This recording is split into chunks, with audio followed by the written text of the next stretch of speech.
तर ही दृश्य आपण या क्षणी पाहतोय। आपले प्रतिनिधी अमोल धर्माधिकारी आपल्यासोबत थेट जोडले गेलेले आहेत।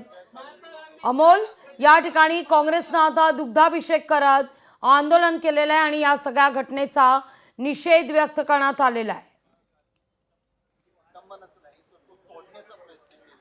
नक्कीच काही वेळापूर्वीच हा दुग्धाभिषेक झालेला आहे आणि सगळे काँग्रेसचे कार्यकर्ते आहेत ते या ठिकाणी आपल्याला पाहायला मिळालेले होते। त्या संपूर्ण घटनेच्या विरोधामध्ये जोरदार घोषणाबाजी आहे ती सुद्धा काँग्रेसकडून करण्यात आलेली आहे आणि संबंधित जो व्यक्ती आहे त्याच्यावर कठोर कारवाई करावी अशी सुद्धा मागणी आता काँग्रेसकडून करण्यात आलेली आहे। आज तुम्ही दुग्धाभिषेक घातलेला आहे, आरोपी त्याची चौकशी आहे ती सुद्धा अजून सुरू आहे। काँग्रेस म्हणून काय मागणी तुमची? खऱ्या अर्थाने हा जो इसम आहे सूरज शुक्ला हा वाराणसी मधनं आलाय, भगवी कपडे धारण करून आलाय आणि त्यांनी चाकूने महात्मा गांधीच्या पुतळ्यावर हल्ला केलाय। हा हल्ला महात्मा गांधींवर नव्हे तर त्यांच्या विचारांवर आहे, परंतु महात्मा गांधींचे विचार कधी न संपणार आहे, कारण की पुणे संस्कृत शिक्षणाचं माहेरघर आहे आणि पुण्याचं वातावरण बिघडवण्याची ही वृत्ती आहे। ही मनोवादी वृत्ती ही पुण्याचं वातावरण बिघडवण्याची वृत्ती आहे, जेणेकरून लोकांमध्ये तेढ निर्माण होईल आणि पुण्याचं वातावरण खराब होईल।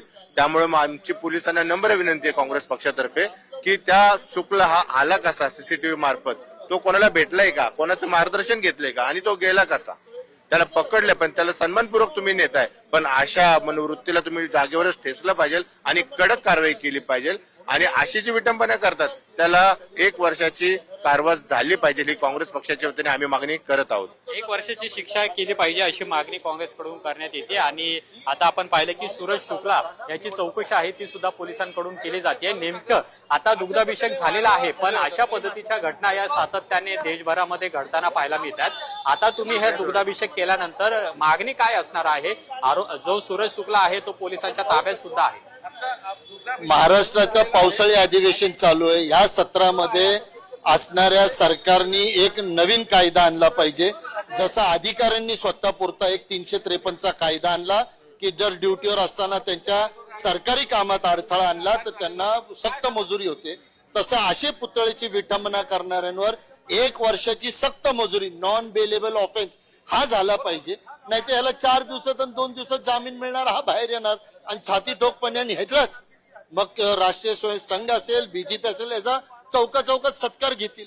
अशाच पद्धतीने चालत येणार, हे कुठेतरी थांबलं पाहिजे, हा आमचा मुद्दा आहे।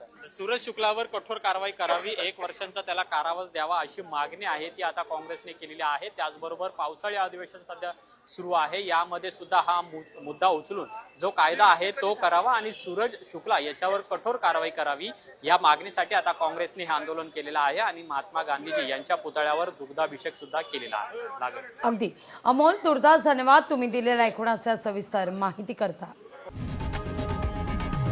लोकशाही मराठी ऐका, पहा, जागरूक रहा।